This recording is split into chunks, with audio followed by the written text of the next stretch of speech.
You're now listening to This Thing in the Mod.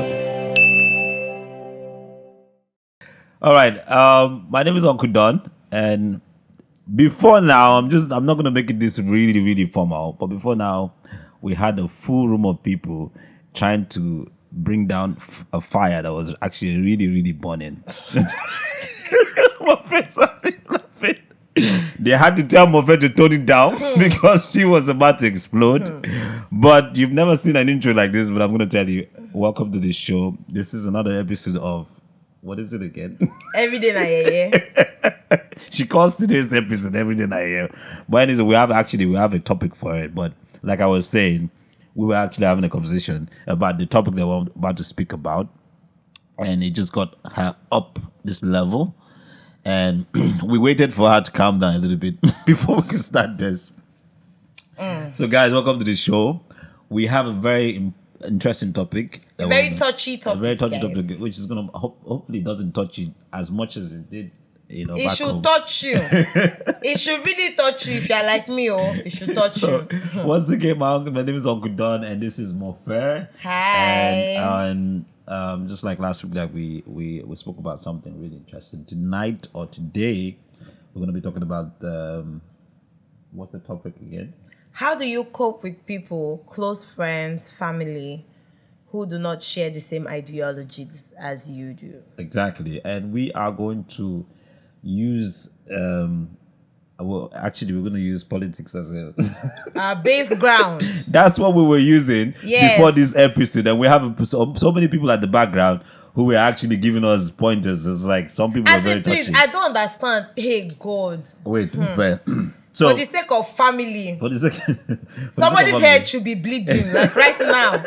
Mofe was about to throw stones and throw machetes and cut people's necks. Oh my God. So, but we want to talk about how do you relate? How do you prepare yourself with people who have different ideologies about different topics? Could be politics, could be sex, could be anything at all. I'm too emotional, please. I can't deal. And then we spoke about politics before now, and I think it's the right time to talk about that. And this is a political season. And hopefully before this episode comes out, we probably have the answers or the results in the Nigerian elections. And we're having this discussion in the background about the different, presidential aspirant in Nigeria and why we should vote for them and what they've got to offer. And obviously people in the room have got different, they've got different ideas on why they should. We have different diverse people who are voting for either. I am still angry. And obviously Mofe is still angry with somebody behind the cameras who has a different perspective on who he wants to vote for. I don't know how you cope. So that should be able to put basis on what we're going to talk about today. I don't know how you people cope. Let's put it this way. I'm going to put a scenario like, so if you've got someone who wanted to vote for, someone in a different political party, and then obviously you are voting for a different political party, and you guys have, different ideologies. How do you cope with such a person? Does it ruin your relationship? Does it have any effect on in your relationship with them? How you see them, how you perceive them, all of that. That's what we're going to be talking about today. So, Mofe, up to you. How do you feel right now? I'm angry. Are you still angry? Yes, angry? I am very angry. Okay, listen. We're gonna let's make it like a therapeutic session. All right, like you're in the with the psychologist. I'm not a therapist. Take a deep breath. Breathe in and out. Does that help? No, I'm angry. Okay, so once bitten, twice shy. Okay, right. shoot. When it comes to politics, it is you either have experienced someone before or you haven't. Okay. Right? And if, as a human being, you go somewhere, like you go stay in a hotel or something, and your first impression, the hotel didn't make sense to you, they did many things wrong and it wasn't good, you came back sick or something, you won't want to go back there. Exactly. It's the same thing when you have a bad leader.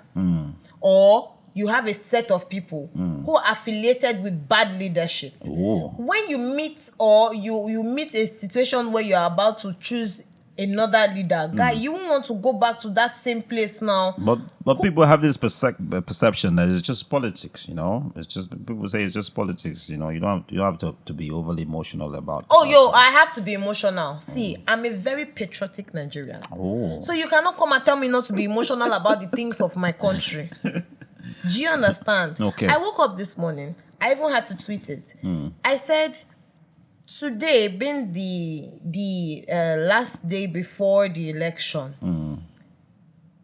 the national pledge and the second stanza of the national anthem comes to mind, and it means the most. Like, it actually means something to me, because this is, for me, rescue mission. Okay. If we can't do this now, or more, I don't know how long it will take us to do it. So if you had a friend who is very constructive with their reasons why they're supporting a particular candidate, you know, and this person is trying to put a point across to you, and obviously I know from your own perspective you're a very emotional person. How do you handle that sort of situation? Because I know I have a friend who is very particular about a particular candidate who I do not support myself, but he would give you pointers. He would tell you this is why and this is why, and sometimes it's very, you know, hard to swallow personally. You know, but I tried so much to be patient. Does that also apply to you? Are you very... Now, let me tell you something. Have you heard what you call articulated gibberish before? See, I have listened to these other people. I'm not a first-time voter. Okay. So, this is not the first time. I remember 2015 election. When I was telling a couple of people then that this man you are about to vote will mess us up. Okay. A friend of mine, he had 2 jobs. My guy was even large. You don't understand. You need to come to his house.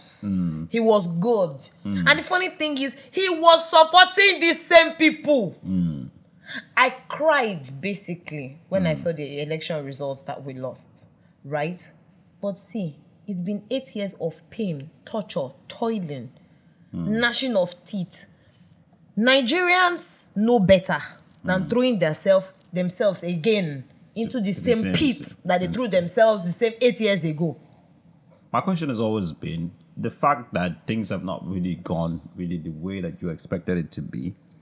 Does it, you know, cloud your judgment of the little things that has been achieved in this particular dispensation or this particular, you know, government? My dear brother, when rats they chop your leg, they blow you breeze. You go feel say they do you good. Now when you wake up for morning, you go still say your leg they don't chop on. Now you get injury now. Okay. Go bath now. All right. By the time water go touch the leg, they go pepper you. Who they bear the pain? Not be you. Not true. They go tell you say now where they walk now they chop. But you see person wey chop pass walk way walk. Problem no dey there. Okay. See, we are not saying they are not. A sprinkle of effort is not what we are looking for in 8 years. 8 years is a good number of years, yeah. 8 years. Almost a decade. 8 years. 21-year-old 8 years ago is almost 30. 8 years is a long time. This is university of 4 years plus extra 4 years. When we expect say your leg go down strong, nothing for you. No, now come on. If we know Nigeria is really, in fact, the decadence is out of this world. But we need to start the repair as fast as we can. We give you 8 years to start the repair because you came with the mandate of change. Why 8 years? Why the benchmark of 8 years? Is 8 years a good enough time for people to because usually it is only in a situation like Jonathan's situation where it was really bad and people wanted him to leave like now. Okay. That's when the 4 years incumbent president thing wouldn't work. And that's because Jonathan was already there 2 years prior to the first 4 years he had. The system, yeah. So he was already in the system for a while. So people already got exhausted. He did just 6 years and they wanted him out of there. Usually, in this Nigerian setup, it is hard to beat an incumbent president or even governor. You understand? Yeah. It is just like, he done with that. Give him the rights to complete what he has started. Because Nigerian government, they have a pattern. This governor enters, he'll bring his own implementation like and everything. Yeah. Then when the next governor is coming, he will switch off and shut down everything that this governor started and planned to do. Exactly. There's no continuity plan with any of them. They just want, let me do my own and go. I want to put my name Let me do my own. And let me do my own 3/4 of the time is let me chop and go. So it's all about recognition. All about recognition. Let's just go back to the nitty-gritty of the matter, because we're actually talking about how your relationship with people who have different, views, and we're just using politics as a case study. It could be sexual, it could be religious aspect. We want to know how. I am very emotional. Yeah. Uncle Don. Tell me. I'm a very emotional person. Yeah. I function majorly with emotions. It don't mean I'm not logical. I'm logical sometimes, but I'm very emotional. So when it comes to things that affect me, like really affect me, and all these aspects of life affect me, I am emotional. Okay, but people would tell you that sometimes you should not be really, really emotional with your judgment. It is, I agree, but it is my own judgment. Is it not my judgment? It's my judgment, just like you have your own judgment. It's my own judgment. Now I want to know how much of emotion actually do. Let me explain, right? Okay, depends on the topic. Now, if we're talking about sex, okay, this is what you like, this is what I don't like. I don't care. Really, because your sex life is not my sex life. What I want to do in my sex life, what I will do. Behind closed doors, you are not there with me, right? But this is what I like. This is what I would want to try. I don't have to have the same ideologies with you. Do you get? When it comes to politics is part of my life because it has to do with my country. And policies that are being put in place will affect me one way or the other and affect my children to come. So it is a life situation. It is threatening. I must take it personal. Would you say that you would have to distance your? Yes, I distance myself from people who do not see lights. That's your own definition of light. They probably might be having a different definition of light. Now, see, in this life, experiences help us to draw the line sometimes. Okay. Now, I was telling you something about somebody in 2015. Okay. He had 2 jobs. He was good. Everything was fine. He was supporting change. I begged this boy, don't vote this person. He fought me. He didn't talk to me. Blocked me on WhatsApp. Okay. 2 years into the new government, 2 jobs had gone. Everything had gone to ground zero. And next thing, my friend unblocks me. But you have seen the light finally. Because you cannot have history and not visit it when it's necessary. Okay. Do you understand? We know this man has come before. We know this is his pattern. We know this is what will happen. Okay. And this is what will come after it. Now you have gone, you have done what you want to do. Canvass, vote, do everything. You have put us in problem. Now you are coming to cry to me. What are you crying to me for? So you would say that at that point, you would be like, my relationship. No, I'm not going to say. I told him, I'm sorry. Why are you calling me? You try to reach out. We are not friends. Because this suffering, I am suffering. If you, as my friend, will want me to suffer, no, now we'll go on a high basis for now. Okay. Until when you see the light. Let's talk about, we've used politics as an example, and then we'll try to use the recent religion. Religion. Let's use religion as an example. For religion, I am quite indifferent. Okay. Because I don't expect you to worship the same God as I worship. Okay. I don't expect you. It's religion. You understand? If you come and try to force your own religion on me, then we have a problem. All right. So I take the term force. Okay, yes. Go on, yeah. If you want to say, your own religion is better, it is a must that I become like you, then we have a problem. I've got a friend. I've got friends from different, mostly from the Christian faith and also from the Muslim faith. And I think there's always this sort of conversation about how converting people to your own. I've got the experience of where my friend who is a Muslim tried to convert me in a very subtle way to become a Muslim. You know. And he did it in such a way that it was more like it wasn't forced. It was more like when someone is giving you a gift and that sort of thing, something like that. But if I wasn't someone who was very conscious enough, I wouldn't know. Yeah. So it got to the point whereby I was even more like introduced to an imam and all of that. You understand? But it wasn't forced, and I actually catched the whole vibe. Very quick, but you have their kind of deviation. But that's not the point. But for me, the thing is, I'm not trying to play down what he did. You know, everybody has their own different ways of trying to. There's a manipulative. There's always a Yeah. factor in this thing. I feel like personally, he wasn't being Straightforward. to an extreme straightforward, but he wasn't also manipulative. He actually led me to. He gave me the space to be able to make my own decision because I appreciated that. That's a passive way of doing exactly. Things. That's a passive way of doing it. So, but there are people who go beyond to there are people who force hit people. you. They want to. And in that aspect, I also wanted to know, how does that affect your relationship afterwards? You understand? When you guys are like, okay. So do you still maintain that sort of relationship? I've been in that position before, so I want to talk out of experience. In 2020, I had 2020 was a very crazy year spiritually for me. What is the COVID period? Yeah, the COVID period. I was doing a whole lot of research. I was reading a lot on religion because I had questions for over a decade. I was born into Christianity. I had questions for over a decade. There are no questions you want to ask your pastor or something. So 2020, doing my research and everything, you got to a point where, I'm like, I think I need to ask questions. And I reached out to a pastor of a church I used to attend a couple of years ago. Because I stopped going to church in 2017, like 3 years before that time. Okay. So I reached out to the pastor and then we were talking and everything. And I kept asking questions.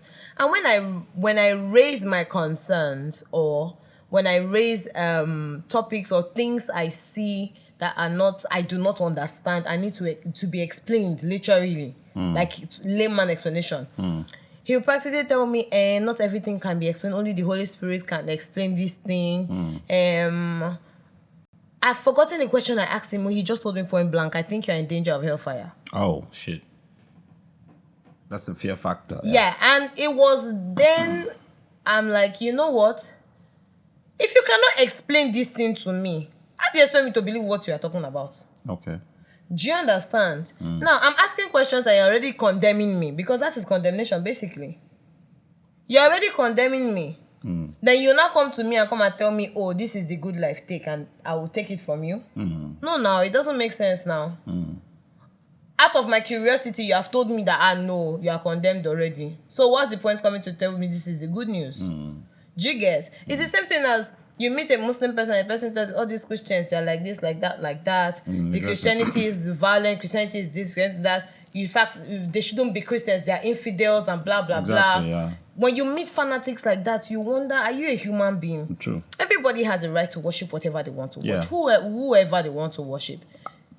There's not, it's not just Islam and Christianity that's in this world. Yeah, there are different religions. And I think the fundamental problem is that you just made mention of something that really, really touched me now. I feel like in every religion there are fanatics, both in Christian and also in Islamic faith. And I've always sort of thought about the idea of you going beyond just taking it to the next bar and just making it feel like it's a do or die I had affair. somebody did that to me. So he used to be our music director in church at some point, sometime in 2008 or so.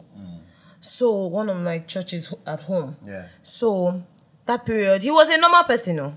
After a while, he was going into fanatic zone. How fanatic was he? Guy, he was bad. Like hellfire, the devil, horns, and I've actually noticed now. Illuminati, everybody's Illuminati kind of thing. The thing is, just to cut you short, I've noticed that the whole hellfire thing has actually reduced in my guy. There are some that are still propagating the gospel. Yeah? Forget this thing. Are you on Facebook? Oh, yeah. Stay on Facebook. There are a lot. This is what I'm talking about. He's on Facebook, right? Like, see, his hellfire package is on another level. Like, he dreamt and saw the devil and all those kind of things. But doesn't that actually sort of I cut off. Yeah. We used to be friends. Yeah. I cut off. That's a relationship you sever immediately. I cut off. I cannot be in the same space. You feel like that's like a negative energy? Yes, it's a negative energy.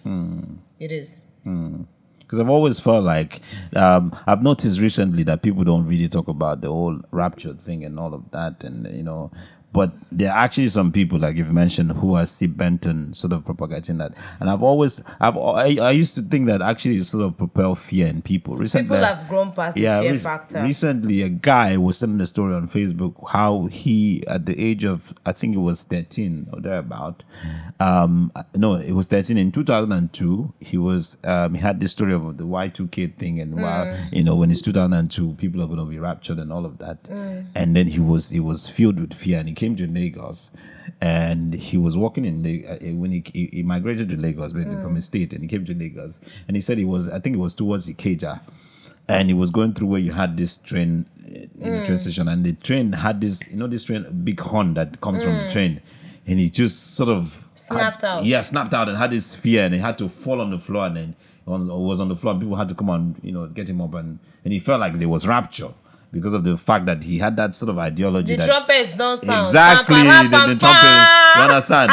Do you know that this guy was on Facebook? He was saying that since that day, he has never had this. He has not believed this whole thing that people have grown past the fear. You understand? Factor. So he's married now with kids, and it's like, man, it's all bullshit. Yeah. But the thing is, this is how far people can go with the idea of certain things. This particular ideology to people. You don't have to make things to be so scared to people that people feel like they're in danger or something. I mean, from the religion perspective of Christianity, you need to preach the gospel of love. You don't have to make it. We don't preach the gospel of love anymore. So for me, yeah, exactly. For me, that's too much extremism. To the point that people they feel so afraid. And they do things they're not supposed to do. And it goes towards different divides, both Muslim and all of that. So, yeah. People have grown past the fear factor. Yeah, exactly. People have grown past the fear factor. So, in this, we're trying to talk about how much, how do you manage your relationship with people? Separate yourself from people who give you negative energy. That is what I do. It's as simple as ABC. If they are not supporting who you are supporting, and you think the person that's supporting no get sense, separate yourself. If it's a family member, use something, stone them, give a manual reset. Me is out of respect. That make me even the way I feel like people have different perspective about this. You understand, because people will say, "Oh, actually, it helps sometimes." If you are emotional like me, in simple and clear terms. But people will tell you that, to be overly emotional about things is not good. That's for them. I say like me. If you are like me, stone the person, stone it.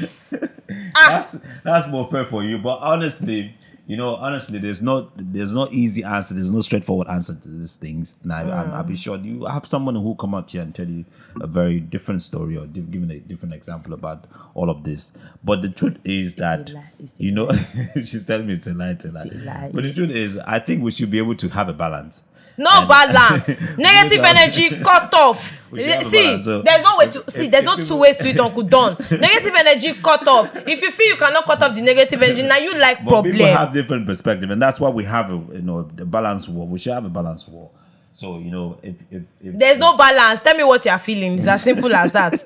Comment section, tell me what you're feeling. So I know I have emotional people. What do you think about having to be able to deal with people who have different perspective about you, especially in politics, in religion, in different policies, sex, in marriage, things that affect your life? How do you deal with them? What is your perspective about this kind of this sort of topic? And let us know what you think, and drop us a comment on the comment section. And thank you so much. Drop a comment.